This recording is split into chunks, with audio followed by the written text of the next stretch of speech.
Shannon. How are you doing? I'm doing well. How are you today? I'm doing really well. Thank you for being willing to share your story today.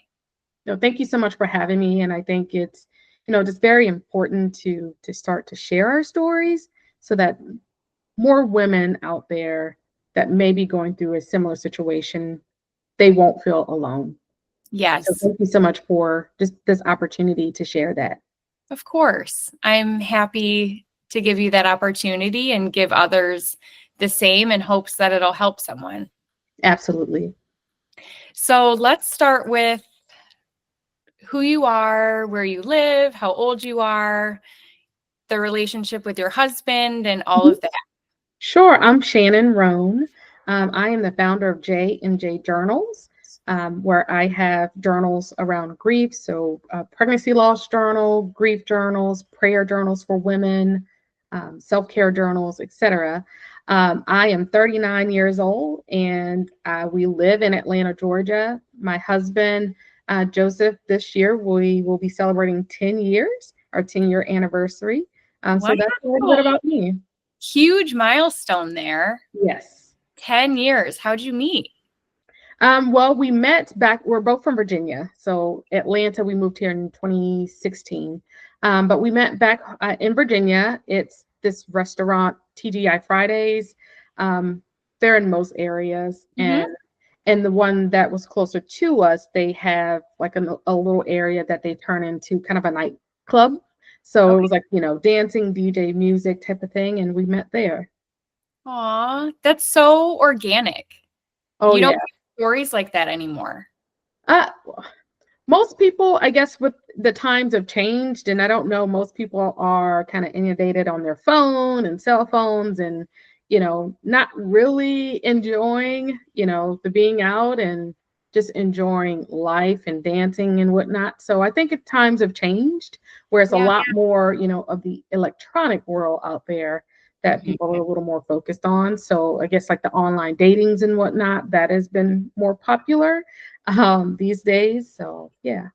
Definitely. And you have two kids. Yes, we have a 4-year-old. His name is Jalen, and we have a daughter, Jada. She'll Oh be 2 in April. So J and J, it's named after my son and my daughter, J&J Journals. gosh, I Um, just connected the two.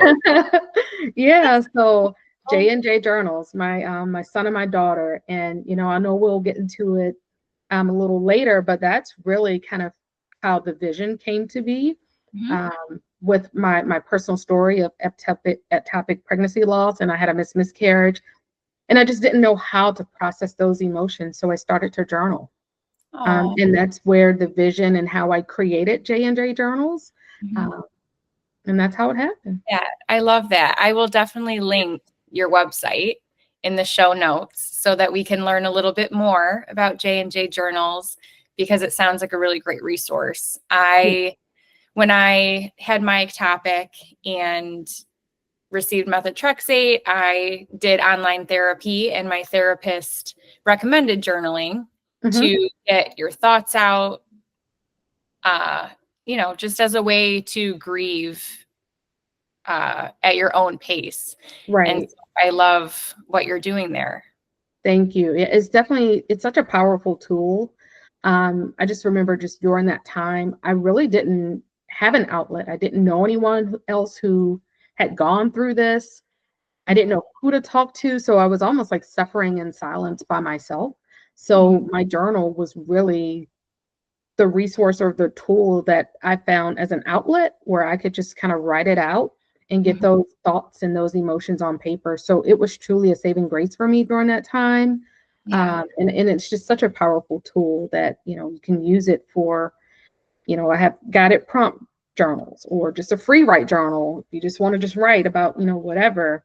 Mhm. But I also do have some guided prompt ones as well that's helpful in getting your mind to think about exactly what it is that you want to write about. So that was helpful for me during that time.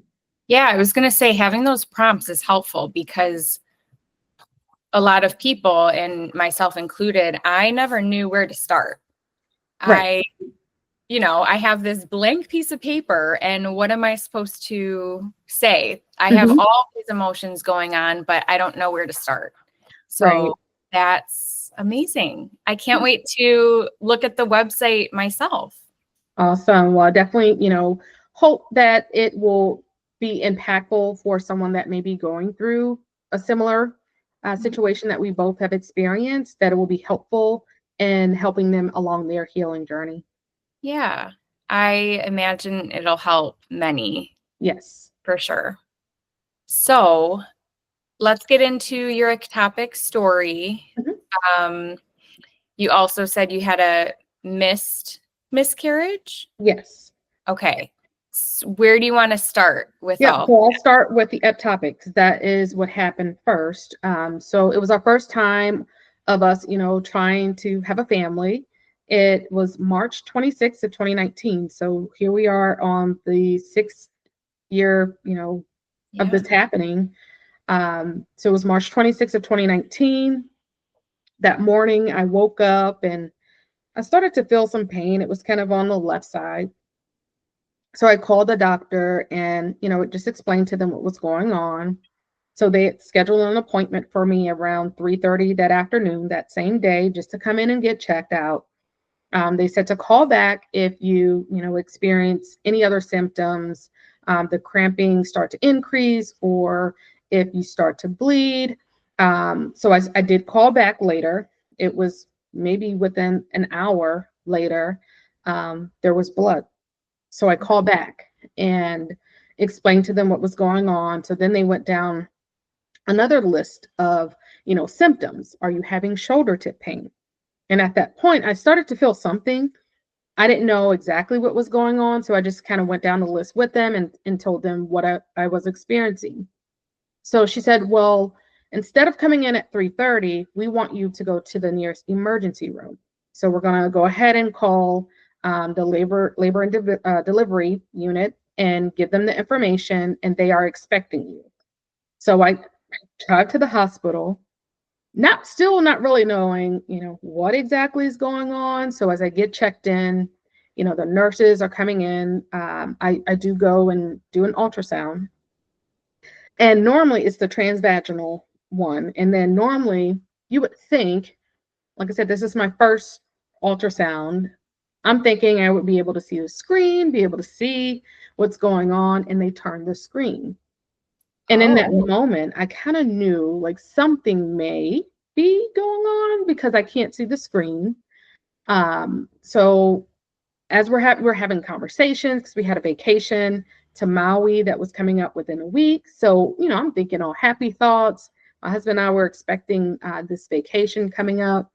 So we go back to the room, and a doctor comes in, and they break the news that it's an ectopic pregnancy and that I was having internal bleeding. So they said, can you call a next of kin to get here as soon as possible? And hmm I'm still not really understanding what's going on in the moment. I had never really heard of what an ectopic pregnancy is or was. So I'm still trying to process all of this, and it's just going so fast. right. Um, so I remember calling my husband. My husband's a teacher, and I remember calling him, and I'm like, "Hey, they are saying that I need an next of kin here like immediately. So I need you to get here." They're scheduling me for surgery. So they had a surgery date or time scheduled, and things were just moving just so fast. Wow. And I remember being wheeled to the back to the operation room, and there were the lady and the gentleman that were wheeling me back. They were still trying to keep me in good spirits. And then they were both, around the same age. So we were talking about stuff from like the 90s that all of us would remember. And they were awesome, just trying to keep me in good spirits and to try to get my mind off of what was going on. And I'll never forget just going into this room. It was bright. It was really cold. And there's like this little small table. And I remember seeing like computer screens and everyone just kind of waiting around for them to lift me off and put me on this table. Mm-hmm. And I never forget they put the little mask on me and told me to count down from 10. And that was, all I remember from that moment. And, just waking up, and as I'm coming through everything, and then to be told that they had to remove my left fallopian tube. Um, I'm still, I guess, just a state of shock. I'm still not really processing what all happened, what's going on. Mm-hmm. And, I was discharged later that night. And I remember my husband and I, we were sitting in the car in the parking lot at CVS because they had called in the pain medicine. And it was a rainy night. And I just remember just staring out of the window. And I just immediately, I think it all clicked in that moment. And I just started bawling so bad. Like, I think it all just clicked. What Mm-hmm. happened? Yeah. It all happened so fast. Like I said, in the moment, I really just didn't know how to process it, what was going on. Um, and it just hit me just sitting in the parking lot. We were at CVS waiting for the pain meds. And it was so traumatic because of how it happened and how fast it happened. I'm like, I just remember waking up and just, you know, having some cramping, not thinking much. I sat down, I ate breakfast, and next thing you know, I'm in emergency surgery. It's like, Right. how in the world did this happen? It's not, it's not right. And especially for your first pregnancy, I mean, I relate to it because my ectopic was my first pregnancy as well. So you're just trying to learn what pregnancy is like and what it feels like and what's normal, what's not. And Mhm. there's the mix of excitement, but also worry because you don't know what's going on with your body, like Right. the bleeding or the pain. And online, it says it could be a normal symptom. Exactly. And that's what I was thinking. I'm like, oh, it's growing pains or something, right? Yeah. So I'm like, well, I'm just going to call just to be safe and just say, hey, this is what's going on. And like I said, they scheduled me for an appointment later that day. So I don't think they thought anything um, in the moment until when I called back and said, these are the symptoms that I'm experiencing. And I Mm-hmm. think in that moment, they knew kind of what was going on. And that's why they told me to go to the nearest emergency room. Because I went from thinking just a regular doctor's appointment to now I'm in the ER, call your next of kin to get here immediately to, they have a surgery scheduled time. And I'm like, what is happening? It moves so fast. You Mm-hmm. really don't have time to catch your breath and truly understand what Right. you're going through. Mm-hmm. On Like that. you said, you didn't understand the trauma Right. and the fact that it was life-threatening until you were sitting in the CVS parking lot. Mm-hmm. Yeah. Like I said, I didn't, in that, before that time, I didn't know how, you know, this could go from level 1 to level 50 so fast, that something like this could end up, in emergency surgery. Like I said, my tube did rupture, so they Mm-hmm. had to remove the fallopian tube. So it was just so much sadness after that point, to not only just walk away from the hospital and knowing that, I'm no longer expecting our first kid, to Right. now, not only that, I don't have my fallopian tube. And I know all of that goes together and, having, you know, a baby. And Right. it was so many emotions. It was traumatic. I would go to sleep and just replay that over and over in my mind. The blame game, like, what could I have done differently? Did I do something wrong? So I went through so many emotions after that. And all of that by myself. I mean, I had my husband who was very supportive. We told our family because, I'm going into surgery. So I had to tell my parents and he told his parents. Right. But other than that, no one knew what I was going through. And When you called your parents, was that the first time sharing you were pregnant, but then also going into surgery? Yes, I believe my mom knew.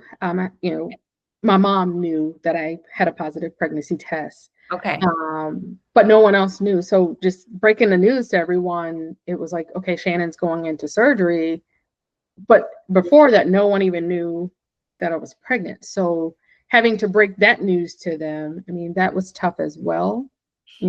Everyone was, worried about me. Like, they're in Virginia, we're in Atlanta. Like, do we need to get there? This is my first time having surgery. They're asking all of these questions, like, you know, how does your body handle anesthesia? And I'm thinking, I don't know. I've never had it. And, I had eaten earlier that morning, some breakfast. So they wanted to try to prolong the surgery because I had eaten. And they Interesting. didn't want to give me the anesthesia since, I had eaten just in case. So they had moved the surgery out just a couple hours just to give the food long enough to digest. Mm-hmm. But it was it was very, very traumatic, just how fast the whole thing went. Um, How many hours was it from when you first called your doctor to getting surgery? it was so I was supposed to go to work that morning, so I sat down, I ate breakfast, and I think I called them around 8 or 8:30, probably around 8 maybe, and they said, "Well, we can get you in at 3:30." So I'm like, okay. So I sat down and I ate breakfast. I remember it was 2 hard-boiled eggs and turkey bacon. I still remember exactly what I ate. Wow. I had my clothes on and ready to go to work. So I was like, well, I'm gonna eat and then I'll head to work and then I'll just leave work early to go to my appointment. So I went to the restroom before I was going to leave the house. And that's when I noticed there was blood and the cramping had started to feel a little different. And that's when I called back. So probably maybe 8:30, maybe 9. I'm not sure the time frame, but it was between the 8:39 time frame. And I got to the hospital, it was about 10:30 a.m. Wow. That's quick. And I called my husband. So by the time, we went through and did the ultrasounds and whatnot, and by the time they got back to me to tell me to call my husband, I called him around noon. And he Wow. was on lunch. So if he would have been in a class or whatever, he probably would not have even been able to answer. But I Mhm. remember it was around noon because he was on lunch, and I remember him answering the phone. And I'm like, you need to get here.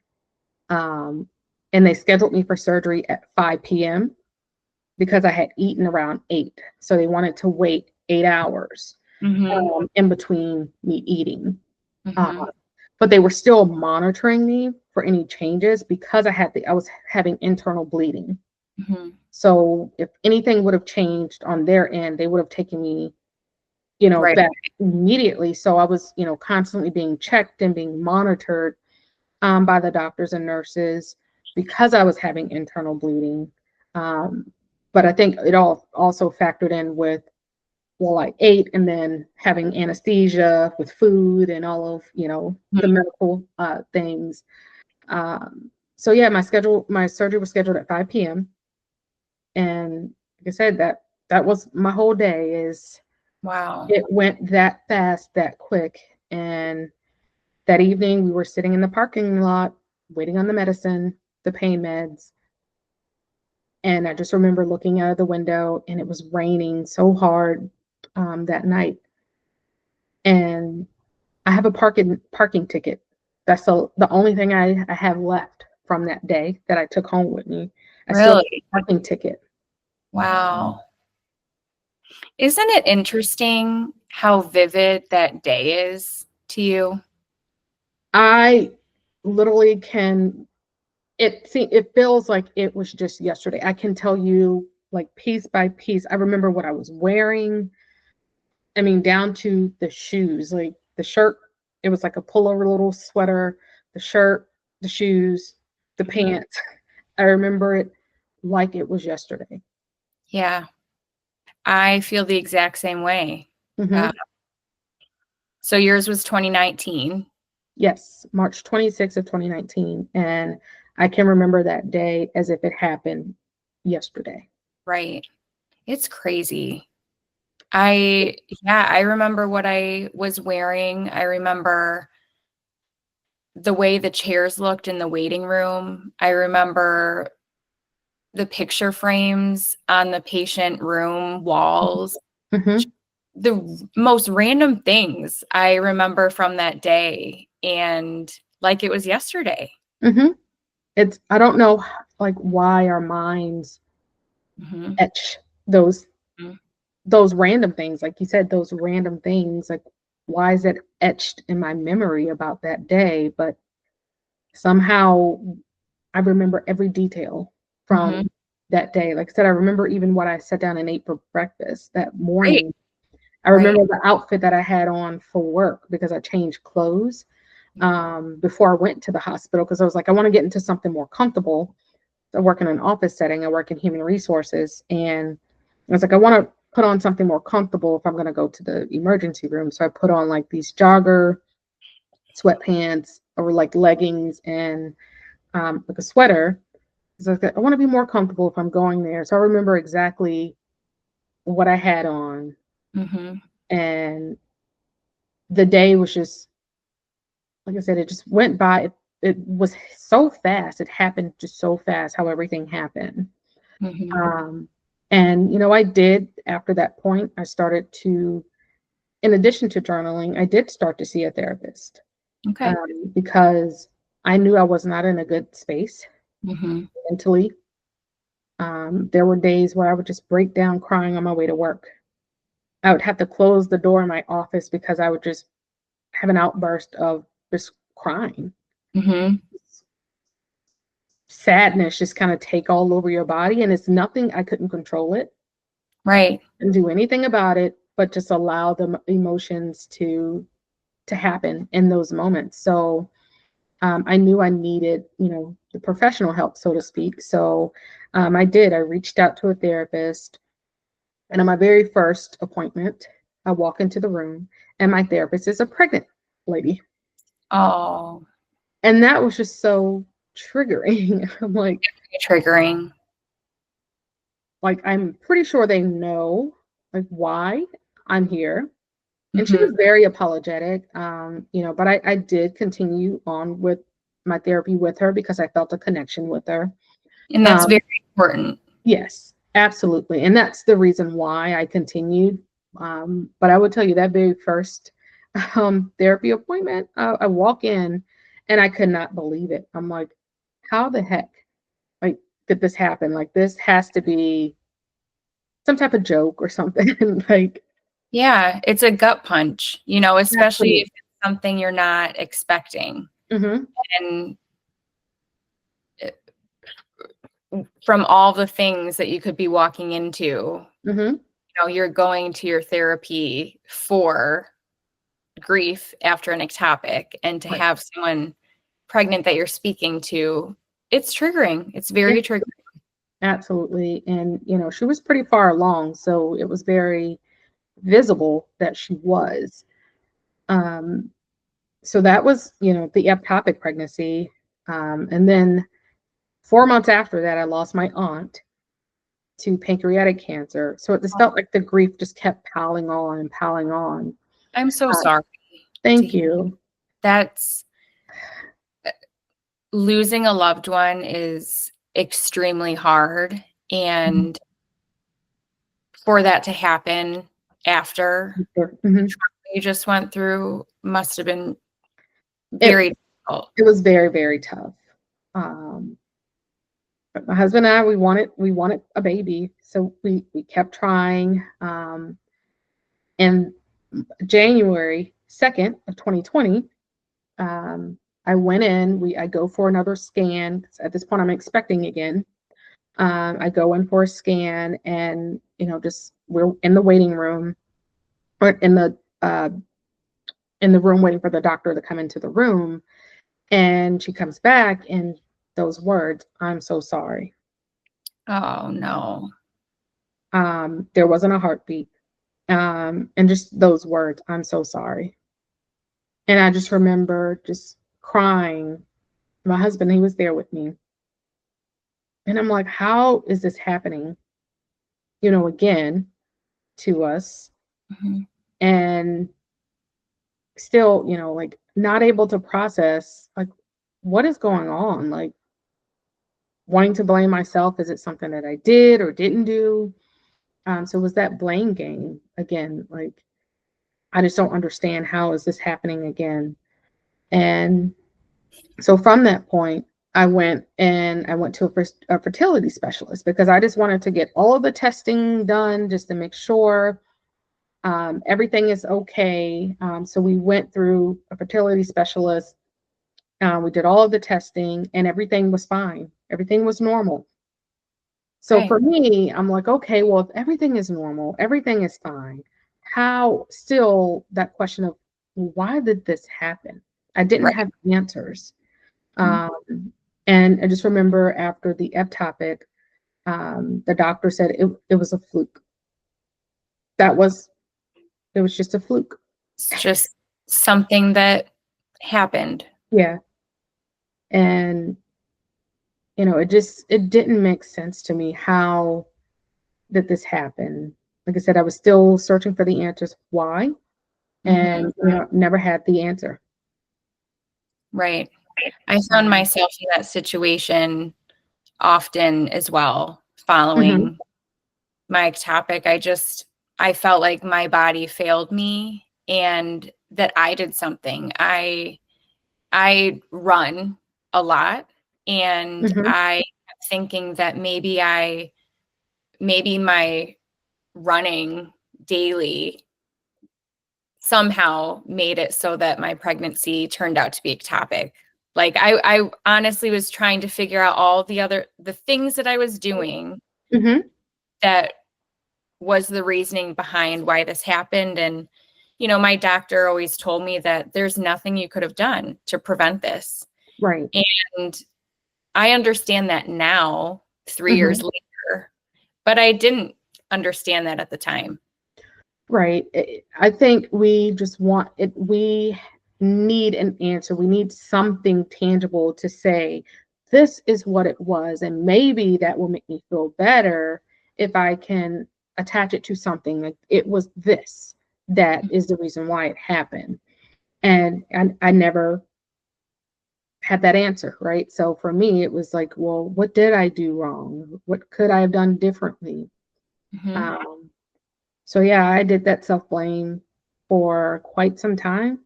Hmm. Um, and like I said, after the second loss in 2020, I'm like, okay, there has to be something. I'm still trying to find, like, what is it? Why is this happening to me? And still not having an answer because they're like, everything is normal. It's like, Hmm. well, and I did get my second tube, the remaining tube. I had an HSG done just to make sure everything was clear. There wasn't any like blockages or anything because I didn't want another ectopic to happen and then potentially lose my last remaining tube. But everything was clear with that, and no one just had. There wasn't an answer because everything was normal, everything was fine, and I'm just like Right. still searching for answers. That's amazing, though, that you were proactive and took the steps to understand your body a little bit more and hear from a doctor that you are normal. Hmm. Although you did have these abnormal experiences, Right. it's just something that happened. That Hmm. doesn't make it easy at Right. all, but I imagine it gave you some peace of mind as you were looking towards the future. Yes, absolutely. And then shortly after that, in March, is when we were able to conceive again. So, like I said, January of 2020 was the miscarriage. And shortly after that, we were given the green light. We can try again. And that's when our son was conceived. And he was Oh, born December of 2020. So, and that was hard because the pregnancy after loss. you're happy, but you're sad, you're nervous, you're like, you don't want something to happen. So it's almost like walking on eggshells. You want to make sure you do everything just right, Completely. because of the traumatic past. So, I had very early scans at the doctor to make sure, it implanted in the uterus and not somewhere else and not another ectopic. And I had all of these blood draws just to make sure the HCG levels were doubling. Yes. So it was just so much, the pregnancy after the losses that most people don't think about, that you have to deal with, that you have to go through. Yeah. And, that was tough just within itself, having to endure all of that. And I remember having to have that like NST scans because he wasn't moving a lot. And, my blood pressure was a little elevated. So it was all of those things that Yeah. I didn't really fully breathe until he was born and I knew he was safe and in my arms. I can completely relate to that. Mm-hmm. And I do agree that I don't think people talk about pregnancy after loss enough, Mm-hmm. because you really do take it day by day and appointment after appointment. I think I felt the most at peace when I was at the doctor's office, Mm-hmm. seeing my baby, hearing my baby's heartbeat. Yeah, it's really scary. And someone that hasn't gone through baby loss doesn't understand. I remember friends always reaching out like, how many weeks are you today? What is the baby size Mm-hmm. today? What vegetable are they? Aren't you so excited? Blah, blah, blah. And yeah, of course I'm excited. I'm Right. thrilled, but there's also a layer there of fear. Yeah. Pregnancy is such a gift, Mm-hmm. and it can change in a day. You just really don't know what the Right. outcome will be. Yeah, it truly is. And it can, like you said, the outcome can change like very quickly. um, I remember going in to just a regular appointment as we're getting closer to the end for me to have my son.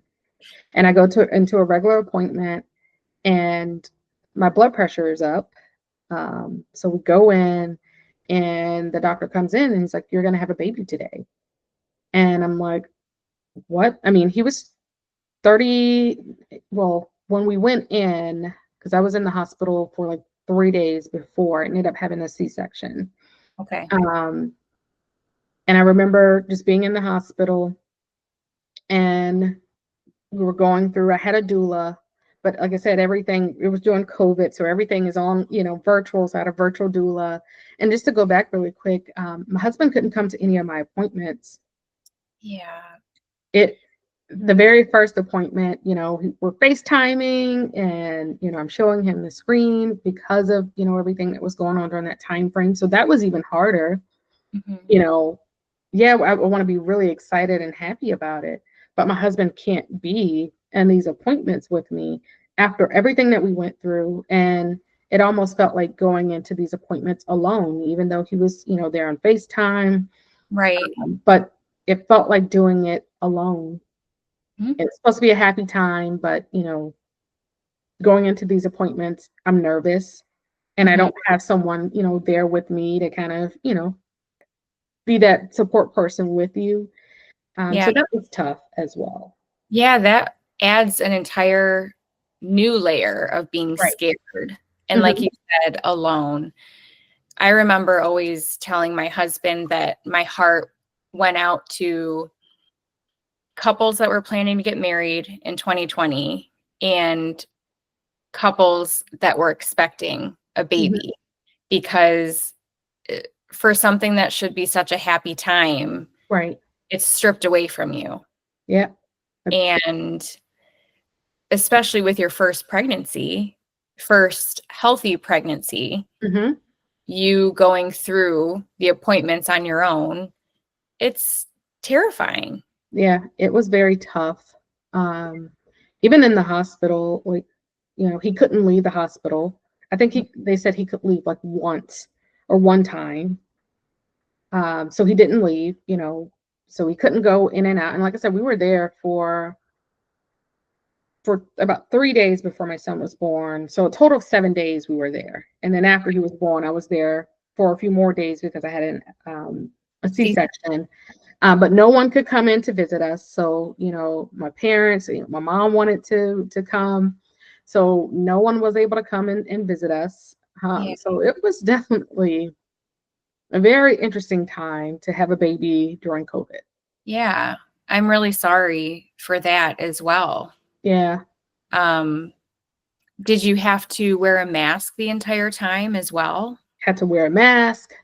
Um, my goodness, like being pregnant and having to wear a mask. I remember there was one day, and I forget, I was pregnant with my son, and I'm like, oh, I'm going to go out and go to the store and go shopping. And I remember having the mask on, and had gotten really warm. And I'm like, well, maybe if I just pull it down below my nose, I could breathe a little better. And I'm like, no, I had water in the car. So I'm like, let me just go check out and go get my bottle of water.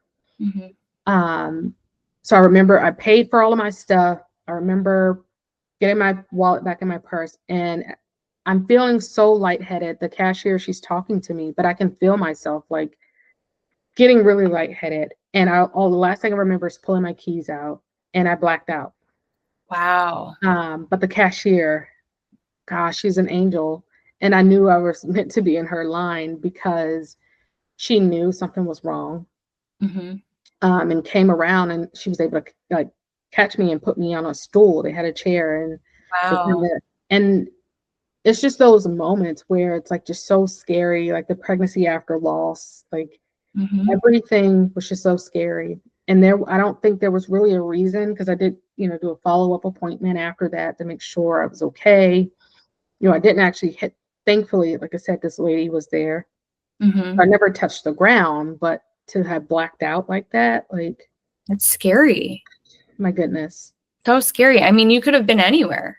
Anywhere, absolutely anywhere. So I just know I was in the right place at the right time, where this lady was just so, and I'm so thankful for her, that, she noticed what was going on. Yeah. She was right there for me. So Yeah, that was meant to be. yeah. And I called my husband. I'm like, I think I just passed out in a store. And he was like, what? Because I'm like, he was like, you want me to go with you? And I'm like, no, I'll be fine. I'm just down the street. I'll be back. And to go out shopping by myself, and here I am, like,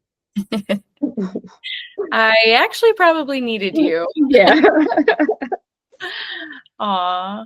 Yeah. So, okay, so you had your son, Mhm. and then how soon after did you conceive your daughter?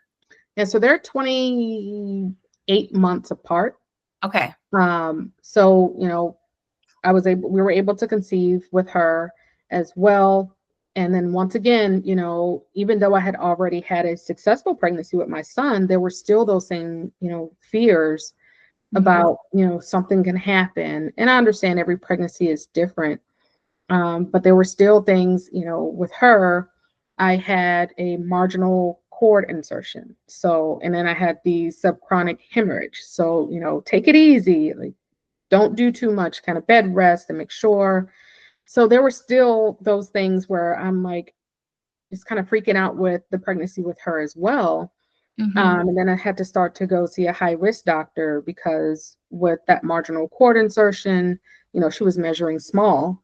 Okay. So she was born at 37 weeks. So it was almost like deja vu. I go into a regular doctor's appointment, and I just had a really hard time feeling her move. Okay. And I would drink cold water, a sugary drink, candy, Mm-hmm. giggle a little bit. Like, I know you're Mhm. like, please move. So it's like, Come on, dance a little in do there. something so I know, right, that you're okay. To the point where I went and bought one of those handheld Dopplers just to Mm-hmm. hear a heartbeat myself, because Yeah. it was, for me, a little more just like for me, I needed that peace of mind knowing that, okay, there's still a heartbeat. Yeah. It's funny you bring up the Doppler because, I mean, talking about, pregnant after loss, I also bought a Doppler because my anxiety was at an all-time high. I mean, Mhm.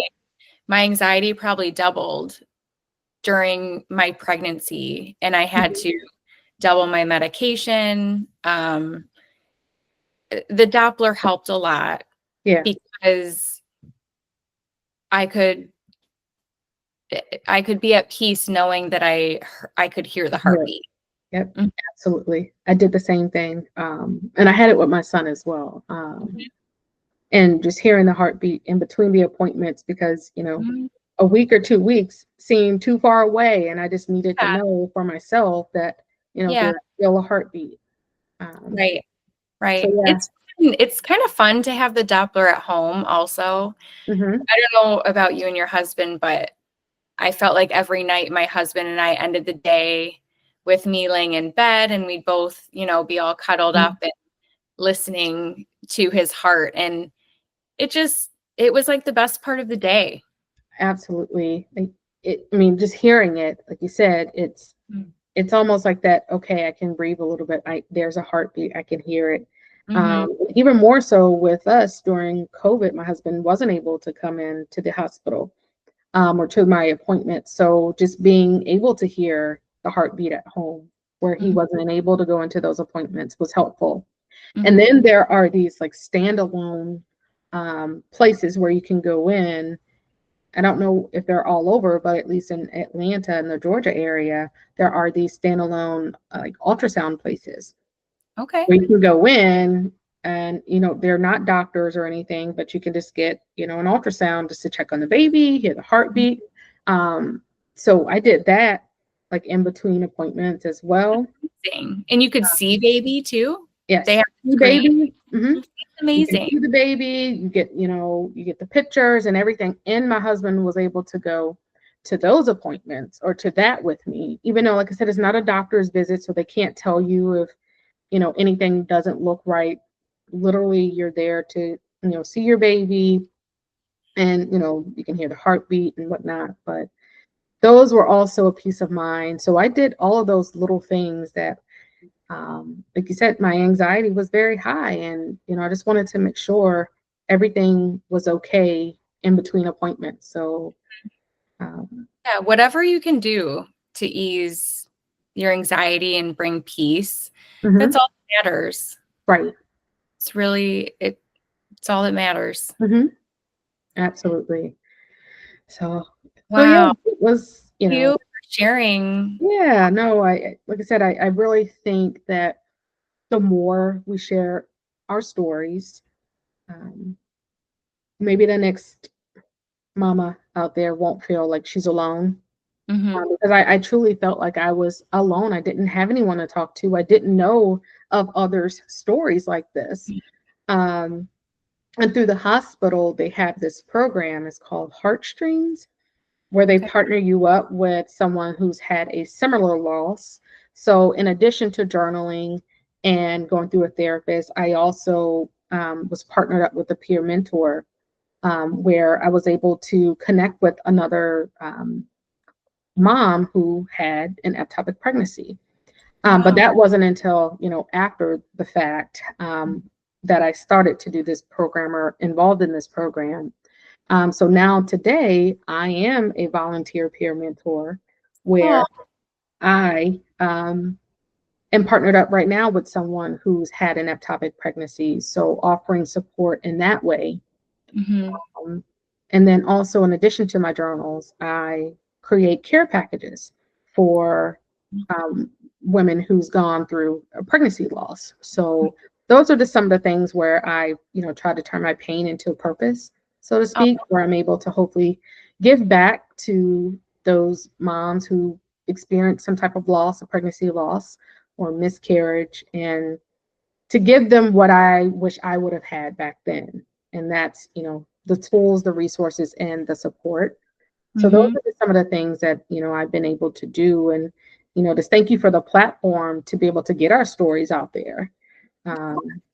So Yeah. other women can hear them and know that they're not alone. Mm-hmm.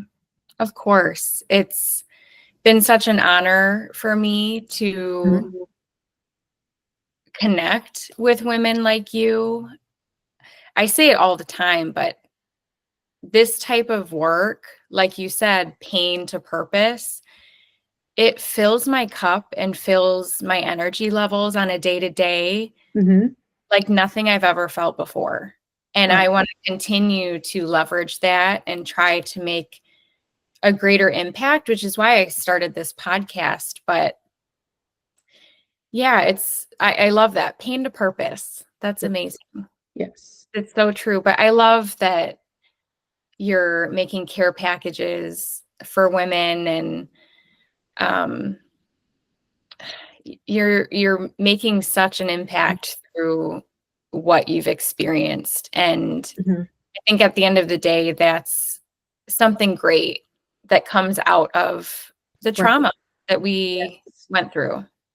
Absolutely. Like back then, I didn't know, why I was meant to go down that journey. Mm-hmm. But now I can use my healing journey and help the next person on their healing journey. Mm-hmm. I love that so much. Yeah. That's amazing, Shannon. Thank you. Thank you. We're going to end this episode with a piece of advice from you. Mm-hmm. What would you say to a woman that finds themselves in the thick of their ectopic pregnancy? What advice would you give to them to cope through it? I would say, well, grief doesn't have a timeline. You're not alone. Allow yourself to process those emotions, to feel what you need to feel, and in your own timing. I know, you know, people may want you to move past that point or to think you're past that point, even if it's after a couple years. So, for example, for myself, it's been 6 years, and grief doesn't have a timeline. Allow yourself to, in your own time, to heal in your own time. And I just jotted down something that if I could share. Of course. Healing after pregnancy loss is not about moving on. It's about moving forward with love, honoring your grief, and allowing yourself the space to heal in your own time. Amen to that. That's So, perfect. thank you. All right. Thank you, Shannon, Thank you. for sharing your story and giving hope to other women that are out there. Yes. Well, thank you so much, Kirsten, for the space to share the story, and like I said, to let those mamas know that they're not alone. Of course. You're welcome. Thank you.